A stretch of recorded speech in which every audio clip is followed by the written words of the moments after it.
오늘은 오늘 이렇게 좀 좌석이 썰렁하네요. 네. 오늘 말씀의 제목은 세상의 왕으로 오신 예수님입니다. 자, 오늘 앞에 지금 촛불이 하나가 켜졌습니다. 오늘이 무슨 날이죠? 대림절. 예, 대림절 첫 주. 이제 우리 성탄절까지 예수님이 오신 날을 기다리면서 촛불을 하나씩 하나씩 밝히면서 우리가 그 예수님이 오시는 거를 기억하고 또 기다리는 요 절기가 대림절입니다. 그래서 오늘 예배 끝나고 오후 예배는 따로 없고요. 그 대신 우리가 오후 점심을 먹고 같이 성탄 트리 이렇게 꾸미는 거 같이 할 예정입니다. 그렇게 하고 우리 성탄 우리 캐롤 하나 부르고 오늘 오후 예배 이렇게 마치도록 할 겁니다. 자, 우리 이렇게 대림절을 맞이해서 우리가 조금 생각해 보려고 해요. 예수님은 과연 정말 우리의 왕이신가? 예수님은 유대의 왕이 아니셨나? 왜 유대의 왕이 왜 우리의 왕이 되셨지? 이스라엘의 종교 아니었나? 우리가 이 신앙생활하면서 이런 질문 한 번씩은 들으실 거예요. 기독교 그거 이스라엘 저기 서양 나라의 종교 아니야? 왜 그걸 왜 우리가 믿는 거야? 이런 얘기를 우리가 한 번씩 들을 때가 있습니다. 여러분은 그럴 때 어떻게 대답하시겠습니까? 여러분들은 어떻게 알고 계십니까? 우리가 저기 이 이집트 뭐 이스라엘 뭐 중동 지역의 그 종교를 우리가 믿는 건가요? 그렇지 않죠. 예. 그런 게 그런 거 아닌가라는 눈빛도 있는 것 같아요. 예. 그런 것 같기도 하고, 예. 우리가 믿는 하나님은 아브라함의 하나님에서 어떻게 우리의 하나님이 되셨는가? 진짜 우리가 구원받은 백성이 맞는가? 우리가 이거를 한번 이 대림절날 살펴보면서 온 세상의 왕으로 오신 예수 그리스도를 우리가 말씀으로 확인하는 그 시간을 좀 가져보면 좋을 것 같습니다. 오늘 이 족보가 나와요. 그죠? 족보가 나오는데 이 족보가 나오는 데가 또 있습니다. 마태복음 시작하는데 그 마태복음이 족보로 막 시작이 돼요. 근데 이 마태복음의 족보하고 누가복음의 족보가 달라요. 많이 달라. 이름도 달라. 그래서 사람들이 이 기독교를 공격하는 것 중에 하나가 이빠 이거 안 맞아 라는 얘기를 많이 합니다. 근데 이 마태복음과 누가복음의 족보가 왜 다른가 우리가 이거를 조금 살펴볼 필요가 있습니다. 왜 다를까요? 쓴 사람이 다르죠. 근데 쓴 사람이 다른다고 뭐 조상이 이게 부모가 바뀌는 건 아니잖아요. 근데 왜 이들은 달라야 하는가 우리가 살펴보면 관점의 차이가 조금 있습니다. 누가는 사실은 우리가 생각을 해보면 예수님이 요셉의 아들이 맞습니까? 사실은 마리아의 아들은 맞습니다. 마리아의 뱃속에 나왔으니까. 근데 성령으로 잉태됐잖아요. 그러니까 이 요셉의 아들이 맞는가라는 요 질문 속에서 요 다름이 시작이 됩니다. 그래서 마태복음은 요셉의 계열로 족보가 올라가고요. 이 누가복음은 이 마리아의 계열로 족보가 올라갑니다. 그래서 이 족보가 달라요. 다를 수밖에 없어요. 그리고 또 하나 우리가 또 다른 게 있습니다. 다윗의 족보는 마태복음의 족보는 누구를 향하고 있어요? 다윗. 그래서 예수님이 다윗의 계보다. 그래서 유다의 왕이다라는 거에 초점을 두고 있어요. 그런데 누가복음 우리가 방금 읽은 이 족보는 어디까지 올라가 있어요? 하나님까지. 태초에 아담과 그 아담을 지으신 하나님까지 올라가 있어요. 이게 왜 이렇게 다르냐? 먼저 누구를 향하여 쓰여졌는가 이거에 따라서 달라졌습니다. 마태복음은요. 유대 사람들, 유대 지역의 사람들을 대상으로 쓰였어요. 그래서 거봐 우리 성경에 쓰여져 있던 그 메시아 있잖아. 유대의 왕으로 오신다는 그 메시아. 그 메시아가 이분이라니까. 이 얘기를 한 게 마태복음이고 누가복음은 이 이방인들을 향해서 사실 저희 누가복음 1장에 보면 데오빌로도 각하에게라고 쓰여집니다. 그래서 이 데오빌로도 각하가 실질적으로 어떤 이제 높은 이 사람이었다라는 주장과 요 예수 하나님을 사랑하는 모든 사람들을 지칭하여 이렇게 불렀다라는 요 두 가지 이제 주장들이 학계에 있어요. 뭐 둘 다 타당성이 있고 뭐 무엇이 다 정답이다라고 우리 알 수는 없습니다. 그런데 분명한 것은 유대인들이 대상이 아니었다라는 거예요. 그 데오빌로도가 유대인, 정통 유대인은 아니었던 것이죠. 그러니까 이 누가는 무엇을 드러내기 원했냐? 이 하나님이 유대의 하나님이 아니고 바로 우리의 하나님이야. 태초에 천지를 창조하신 그 하나님이 바로 우리에게 이 예수 그리스도라는 왕을 보내주신 거야라는 것을 더 부각시켜서 나타냈다라고 우리가 이렇게 살펴볼 수가 있는 것입니다. 자, 그러면 오늘 말씀들을 통해서 한번 정말 예수님은 유대의 왕이신가 아니면 우리 모두의 온 세상의 왕이신가 한번 살펴보도록 하겠습니다. 먼저 예수님이 유대인의 왕으로 오신 것은 맞습니다. 유대인의 왕이 오실 것이라는 그 말씀들이 구약 성경에 기록되어 있고요. 그리고 우리 마태복음에 보면 예수님이 십자가에 못 박히실 때 빌라도 총독 앞에서 총독이 물으니 내가 유대인의 왕이냐? 라고 물었을 때 예수님께서 대답하셔요. 맞다. 내 말이 맞다. 내가 유대인의 왕이다. 예수님이 스스로가 유대인의 왕이라는 사실을 인정하시고 말씀하셨습니다. 그래서 예수님은 유대인의 왕이 맞습니다. 또 우리 미가서에 이렇게 기록이 돼 있어요. 베들레헴 에브라다야 너는 유다 족속 중에 작을지라도 이스라엘을 다스릴 자가 내게로 나올 것이라. 그의 근본은 상고의 태초에니라. 자, 유다 족속 중에 이스라엘을 다스릴 자가 나온다라고 말씀을 하고 계시는 거죠. 그러니 분명히 이스라엘을 다스리는 왕, 유다에서부터 나오는 왕, 그분이 바로 예수 그리스도, 유다의 왕이 맞습니다. 그런데 우리가 좀 생각해 볼 필요가 있어요. 뭔가 좀 이상하지 않습니까?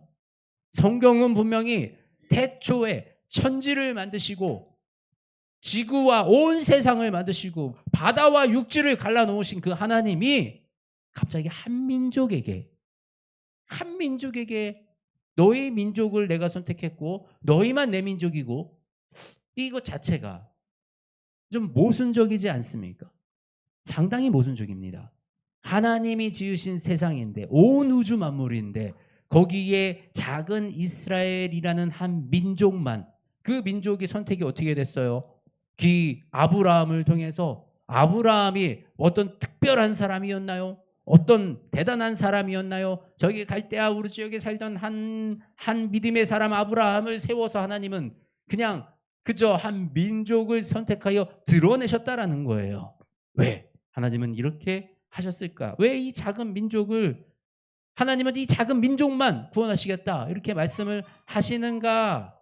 우리가 살펴보아야 하는데, 사실 우리는 이 이스라엘이 하나님 나라의 하나님 나라와 하나님 나라의 백성들의 모델이다라는 사실을 우리가 좀 알아야 합니다. 하나님은요, 모델을 세우기 원하셨어요.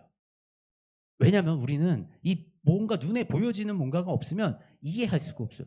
하나님과 우리와의 관계, 도대체 하나님의 백성이 무엇인지, 하나님의 백성은 어떻게 해야 되는 건지, 이런 것들을 하나님이 아무리 우리에게 설명해 주시고 성경으로 보여주시고 말씀을 알려주셔도 우리는 그거를 이해할 능력이 없어요. 왜요? 보지 않았기 때문에.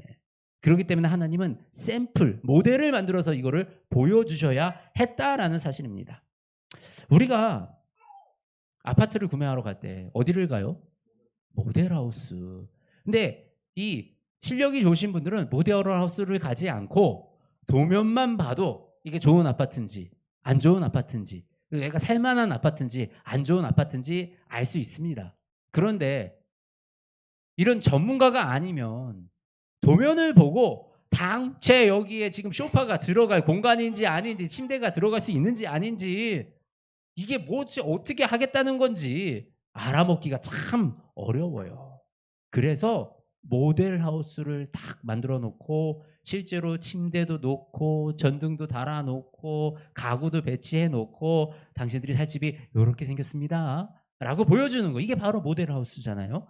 이처럼 우리도 하나님 나라를 알려면 하나님 나라에 대한 개념과 이 구조를 이해할 수 있어야 되기 때문에 하나님은 이런 것들을 이스라엘이라는 한 민족을 모델로 삼아서 우리에게 그것을 보여주셨다라는 것입니다. 우리가 왜 이스라엘이 이 모델이 되는지 우리가 그 태초의 유래부터 한번 살펴보려고 그래요. 이스라엘의 이름의 유래 어디서부터 시작되는지 아시는 분? 이스라엘. 야곱. 자, 이스라엘 야곱으로부터 시작이 됐어요. 그 야곱이 언제? 뭐 하다가? 씨름하다가. 와, 훌륭합니다. 예. 씨름하다가 천사와 씨름하다가 천사를 끝까지 붙들고 새벽에 동틀 때까지 천사를 이겨먹겠다고 붙들었던 그 야곱을 하나님은 너는 이스라엘이라 라고 부르셨죠. 이 브니엘에서 바로 이 씨름을 했던 야곱의 이름부터 유래합니다. 뭐예요? 하나님을 절대 놓지 않는 자, 하나님을 끝까지 붙드는 자, 생명 다해서 하나님을 붙들어서 그 축복을 기어이 받아내는 자들이 바로 이스라엘이라는 말이에요. 그죠? 이스라엘의 뜻은 그렇습니다. 그런데 그 이스라엘 중에서도 유다 지파, 유대인들은 유다 지파에서 나온 거예요. 근데 그 유다는 또 누구예요? 유다 12 형제 중에, 그죠? 이 야곱의 이 자녀들의 12 형제 중에서 그 중에서도 이 요셉을 팔아먹기도 하고 그랬던 그 형제들의 한 명. 유다는 요셉이 직접적으로 팔려나간 걸 좀 막으려고 시도는 했지만 결국 막지는 못, 적극적으로 막지는 않았어요. 그리고 결국은 그래서 이제 그 요셉의 동생을 팔아먹은 가담자 중에 한 명이 되었고요. 그리고 이 유다는 어떤 인물이었어요? 이방 여인하고 결혼을 합니다. 이방 여인하고. 성경에서는 뭐라 그래요? 절대로 이방인들과 섞이지 말라고 하나님은 말씀하셔요. 근데 유다는 이방인과 결혼했던 이 사람이에요. 그런데 심지어 이 유다가 이 자기의 자손을 이어가는 그 대상이 누구예요? 며느리예요, 며느리 다말과 이 관계 속에서 나온 그 자녀를 통해서 이 족보가 이어져 나갑니다. 이거 뭐 왜 이래 성경이, 그죠? 성경이 도대체 왜, 아니 하나님의 나라와 하나님이 축복하시는 나라를 세우는 그 뿌리가 되는 건데, 이스라엘의 그 민족의 뿌리가 되는데, 아니 좀 거룩하고 정결하고 아름다운 백성들을 그곳에 세워서 그 사람들로 통해서 이 족보를 이어가야지 하나님의 이 권위가 사는 거 아니야? 이게 우리의 보통적인 생각이거든요. 대부분 이 영웅신화와 종교와 막 이런 거, 다른 종교나 다른 영웅신화들은 다 이렇게 아름답게 미화된 것만 포장이 되어 있습니다. 그래서 어릴 때부터 아름다웠고 특별했고 위대했고 그러더니 역시나 성인이 되어서도 이러더라. 근데 성경은요, 시작부터 이건 완전 뭐 우리의 기준에 미달하는 거 못지 않아서 그냥 이거 정말 이래도 되는가 싶을 정도의 문제 있는 상황에 그 사람들을 세워서 하나님은 이스라엘이라는 민족을 세워 가셨다라는 거예요. 하나님의 구원이 시작되는 이 유다 민족은 완벽한 민족이 아니었습니다. 이 성경은 앞뒤가 안 맞는 내용들이 굉장히 많아요. 앞뒤가 안 맞아요. 분명히 통혼하지 말아라, 왜 이방인 여인과 결혼하지 말아라 그랬는데 정작 예수님의 족보에는 통혼한 여인, 통혼을 통해서 이렇게 나왔던 막 이런 여인들, 룻이 등장하고요. 그리고 또 누구죠? 기생 다말을 통해서 또 이 예수님의 계보, 족보가 이어져 가고요. 도대체 아니 분명히 하나님이 절대 하지 말라 그랬으면 그 라인은 세우면 안 되는 거잖아요. 그런데도 불구하고 하나님은 그 계열을 통해서, 그 라인을 통해서 하나님의 나라와 하나님의 일들을 이어가시는 모습을 우리가 볼 수가 있습니다. 앞뒤가 안 맞아요. 이 하나님은 이렇게 부족하고 하나님 나라에 합당하지 않은 가족들, 이런 가정을 통해서 민족을 세우시고 그 민족을 통해 구원을 우리가 경험하게 하십니다. 왜 하나님은 이렇게 완전하지 못한 이들을 들어 세우셨을까요? 한번 생각해 봅시다. 왜 그러셨을까요? 만일에 우리가 생각해 볼 필요가 있습니다. 이들의 삶이 완벽한 사람들이었으면 아마 우리하고 우리의 모델로 삼기에 적당하지 않았을 거예요. 우리는 완벽한 존재들이 아니니까요. 만일에 이들의 삶이 완벽한 가정이고 완벽한 삶이었더라면 우리는 이 말씀을 읽으면서 좌절할 거예요. 역시 나는 안 되는구나. 그런데요, 이 완벽하지 못한 모델, 하나님은 도리어 완벽하지 않은 사람들을 모델로 세우시면서 그 실수와 그 부족함마저 그 역사 가운데 가능하게 만드시는 그 완벽한 모델을 우리에게 보여주셔서 만드신 거예요. 완벽한 사람들이 세워놓은 완벽한 모델보다 부족한 사람들을 통하여 만들어 가시는 하나님의 놀라운 역사의 모델은 더욱더 완벽한 모델이다라는 것입니다.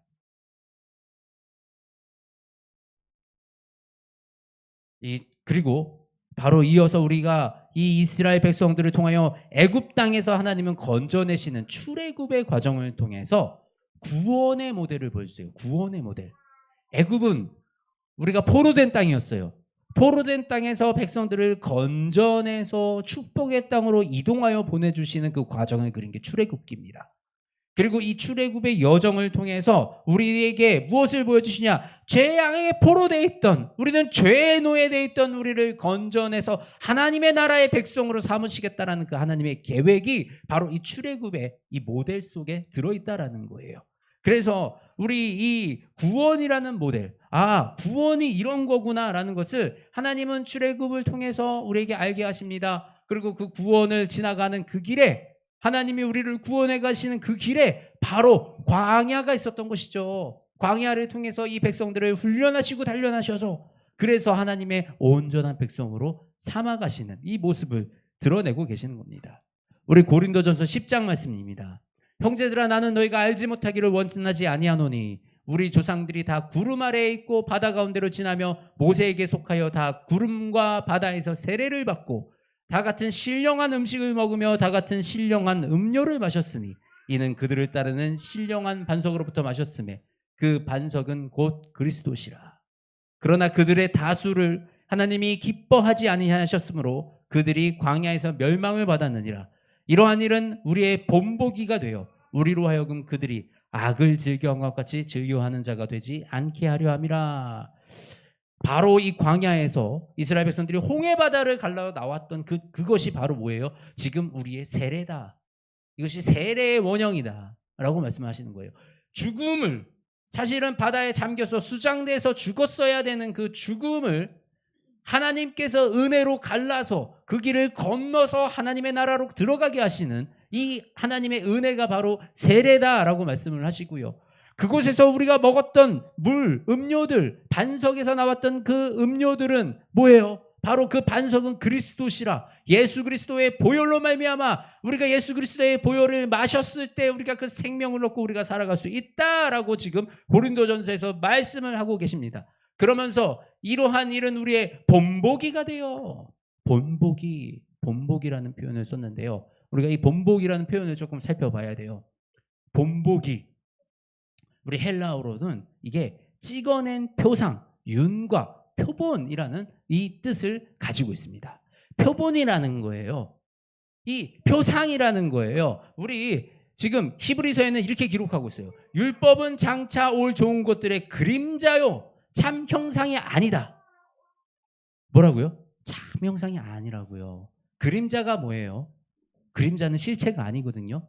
그림자는 어떤 실체에 빛이 비춰졌을 때 그냥 뒤에 드러나는 거라는 거예요. 지금 율법은 실체가 아니라 장차 올 하나님이 세우실 그 나라의 율법의 그림자다라고 지금 히브리서 기자가 우리에게 말씀을 하고 있는 것입니다.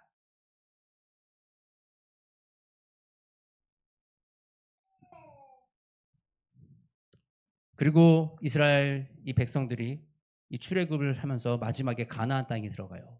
가나안 땅에 들어가는데 가나안 전투는 아주 참혹하고 잔인합니다.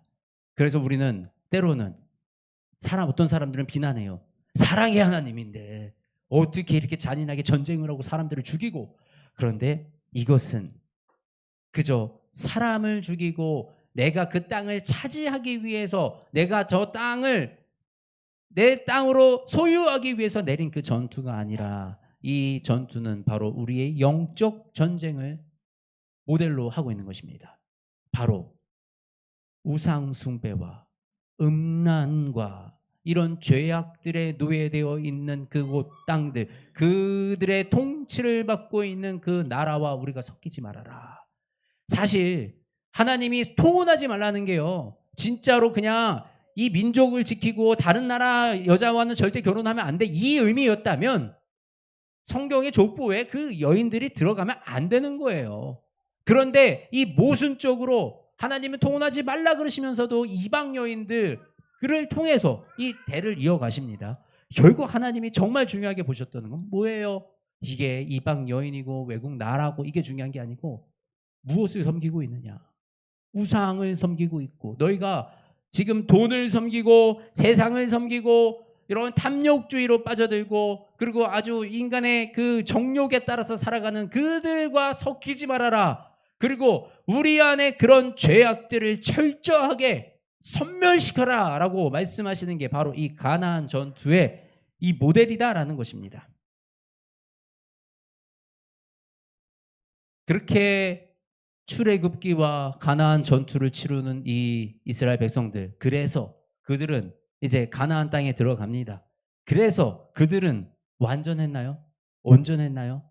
그들은 하나님을 경배하면서 열심히 정말 하나님의 신실한 백성들로 살아갔나요? 그렇지 못했다라는 거예요. 그곳에 세워진 제사장들도요, 그곳에 세워진 왕들도요, 결국은 다 타락해가고 무너져가고, 인간은 결국은 온전할 수 없는, 완전할 수 없는 그런 존재들, 너무나도 서글픈 존재들이었다라는 사실입니다. 그래서 하나님은 진짜 왕을 이 땅에 세워서, 하나님은 이제 모형이 아닌 실제를 빚어 가시기로 결정하신 그것이 바로 예수 그리스도의 사건이다라는 것이에요. 바로 예수님께서 우리의 왕으로 오셨다라는 것입니다. 예수님은 이제 우리의 왕이 되시는 거예요. 이제는 예수님은 유다의 왕이 아니라 온 세상의 왕이 끝났다라는 거예요. 어떻게 우리가 그걸 알아요? 이 모델의 시대가 끝났기 때문입니다. 이제는 그림자가 아니라 실제이죠. 진짜 하나님의 나라예요. 그러면 왕은 이제 어떻게 우리를 다스리고 통치하고 계십니까? 예수님이 왕이 되셨어요. 예수님이 십자가 부활을 통해서 왕이 되셨어요. 그래서 우리 예수님은 이제 우리를 어떤 방식으로 통치하십니까? 바로 성령님을 보내셨어요. 우리가 성전이다. 그래서 우리 안에 성령님이 거하시면서 우리 한 영혼 한 영혼을 하나님이 직접 통치하시겠다는 거예요. 우리 한 영혼이, 우리 한 사람이 너무 죄에 약하고 너무 잘 무너지고 우리는 너무 우리의 소욕대로 끌려가는 존재들이오니, 성령님이 이제는 우리 안에 오시어서 친히 우리를 다스리시고 그 한 영혼 한 영혼을 하나님이 세워가시겠다라고 하신 것이 하나님이 세우시는 이 백성들의 이 모델의 완성본이다라는 거예요. 그리고 이 이스라엘 민족이라는 모델에서 이제 야곱과 같이 하나님을 붙들기만 하면, 하나님을 붙드는 사람, 이스라엘의 이름이 그거라고 그랬잖아요. 하나님을 끝까지 붙드는 그 사람, 바로 하나님을 끝까지 붙드는 우리 모든 예수 그리스도를 믿는 자들이 바로 이스라엘의 민족임을, 바로 하나님을 붙드는 사람들임을 하나님은 우리에게 알게 하십니다. 그리고 오늘 본문에서 이 예수 그리스도의 족보가 어디까지 올라가요? 하나님까지. 태초에 천지를 지으신 그 하나님까지. 우리 중에 하나님의 피조물이 아니신 분이 계십니까? 우리 모든 인류는 태초에 천지를 창조하신 하나님으로부터 지으심을 받은 그 존재들이다라는 거예요. 그리고 바로 이 자리에 모여있는 저와 여러분, 우리 모두가 한 민족이다라는 사실입니다. 제가 여기 PPT를 하나 안 만들었네요. 네. 우리 사도행전 17장에 보면 이렇게 기록이 되어 있어요. 사도행전 17장 26절 말씀에 인류의 모든 족속을 한 혈통으로 만드사 온 땅에 살게 하시고 그들의 연대를 정하시며 거주 경계를 한정하셨으니, 우리 모든 인류는 한 민족이다, 한 족속이다, 한 혈통이다라는 거예요. 우리는 모두가 하나님이 지으신 받은 그 아담으로부터 나온 한 민족이다라는 것입니다. 근데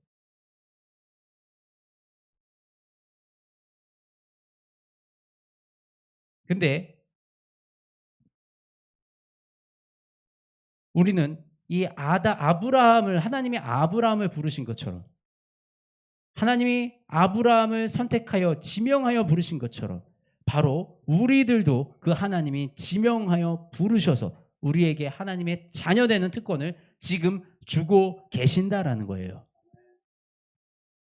아브라함에게 찾아오셨던 하나님의 그 놀라운 은혜가 지금 우리에게 똑같이 주어지고 있다라는 거예요. 이것은 아브라함은 특별한 사람이라 더 많은 은혜, 더 큰 은혜를 받은 것이 아니라 바로 그 똑같은 은혜를 하나님은 지금 우리를 부르셔서 우리에게 넘치게 부어주기를 원하고 계신다라는 사실입니다.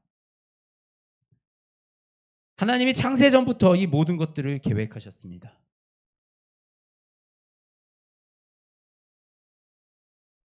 네, 뒤에 말씀이 제가 몇 개가 빠졌네요. 네. 우리 에베소서 1장 말씀에 이렇게 기록이 되어 있어요.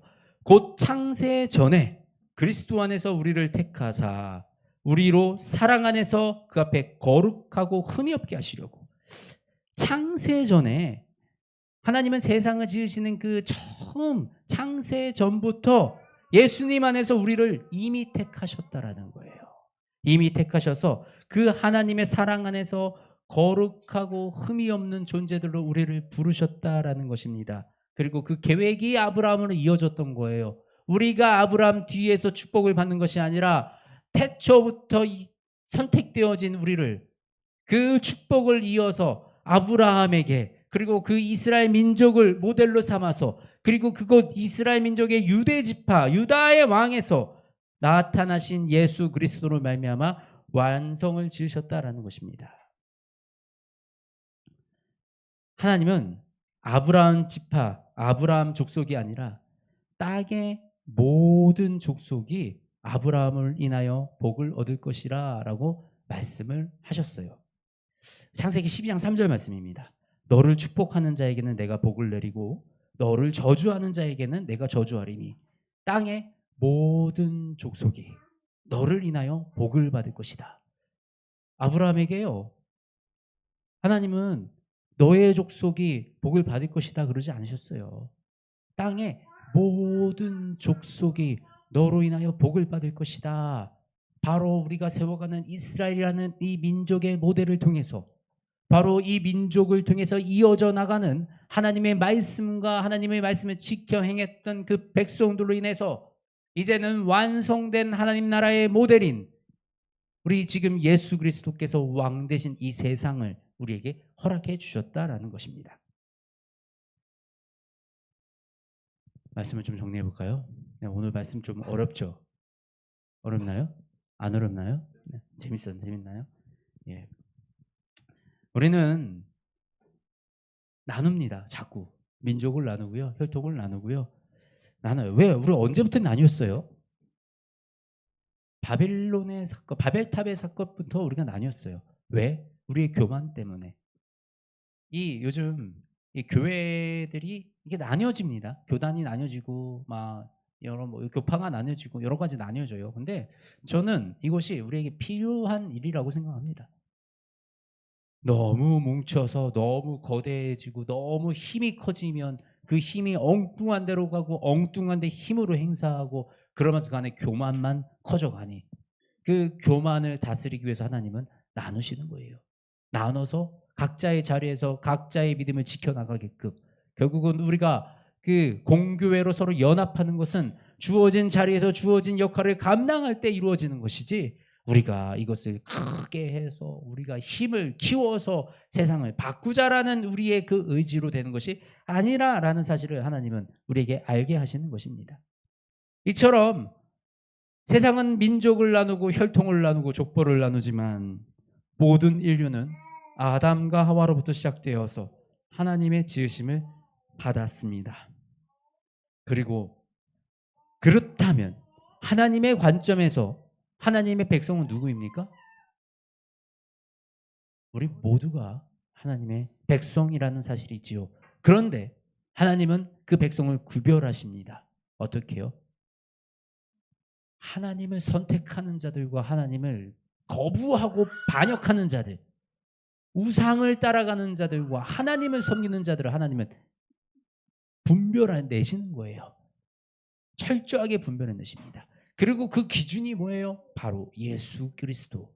예수님을 믿는 자는 하나님을 선택한 자요, 예수님을 부인한 자는 하나님을 부인한 자가 된다라는 것입니다. 하나님은 바로 이 구원을 완성하기 위해서 예수 그리스도를 이 땅에 보내주셨어요. 예수 그리스도는 하나님께로 나아가는 길이요 문이십니다. 예수님을 믿는 자, 오늘 예수님을 믿는 자들만이 우리가 하나님의 백성이 될 수가 있어요. 성경은 이스라엘 백성들을 위한 복음이 아닙니다. 성경은 바로 이스라엘 백성들을 모델로, 믿음의 뿌리로 삼으셨다.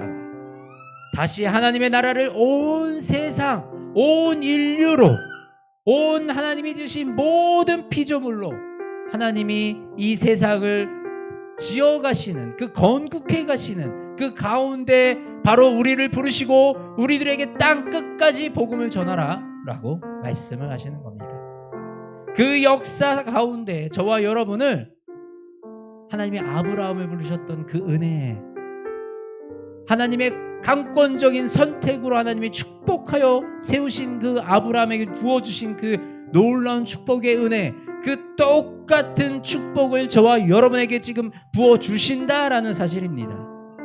우리를 부르셔서 바로 그 은혜의 자리에서 우리에게 그 놀라운 축복을 더하신다 약속하시는 그 하나님의 임성을 듣고 우리가 그 하나님의 약속을 신뢰하기 원합니다.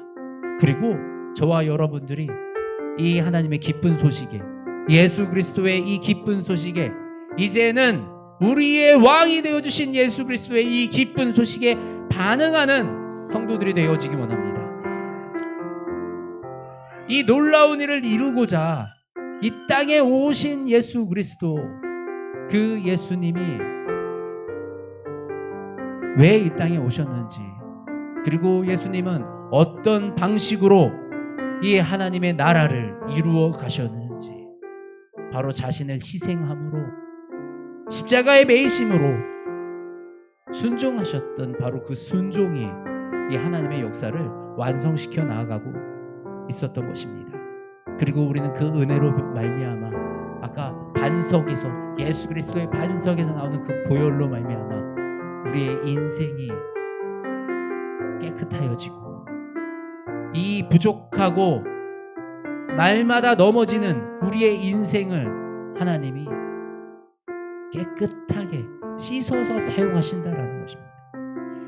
이 예수 그리스도, 예수님이 오신 그 성탄을 우리가 기억하는 이 대림절 첫 주, 우리가 이 대림절 기간 동안 예수님을 조금 더 기억하고 이 예수님의 사랑과 하나님의 은혜를 우리가 더욱더 체감하는 그 시간이 되어지기를 주님의 이름으로 축복합니다. 우리 기도하시겠습니다. 하나님 감사합니다. 우리를 아브라함을 부르셨던 것처럼 바로 우리를 선택하여 부르시고 우리에게 그 은혜와 축복을 더하여 주시니 이 모든 것이 하나님의 은혜임을 고백합니다. 하나님 그 놀라운 사랑임을 우리가 고백합니다. 하나님 이제는 우리가 하나님을 선택하기 원합니다. 언제나 예수 그리스도 안에 머물러 있기를 선택하는 그 삶을 살아가기 원합니다. 주님, 이제는 온전한 하나님 나라의 백성이 되기로 결단한 주의 성도들이 이곳에 있사오니 하나님이 성도들의 머리 위마다 하나님의 놀라운 영을 부어주시어서 이 삶을 굳건하게 지켜주시고 아버지, 우리가 이 예배를 지키게 하시며 하나님의 그 놀라운 축복을 경험하여 이 세상에, 이 만방에 하나님의 살아계심을 전하는 주의 백성들이 되게 하여 주시옵소서. 하나님, 우리에게 주의 놀라우신 은혜를 날마다 체험하게 하여 주시옵소서. 하나님, 주님만 바라봅니다. 우리가 주님만 의지하여 나아가오니 주님, 우리 손을 붙잡아 주시옵소서. 살아계신 우리 주 예수 그리스도의 이름으로 간절히 기도드립니다.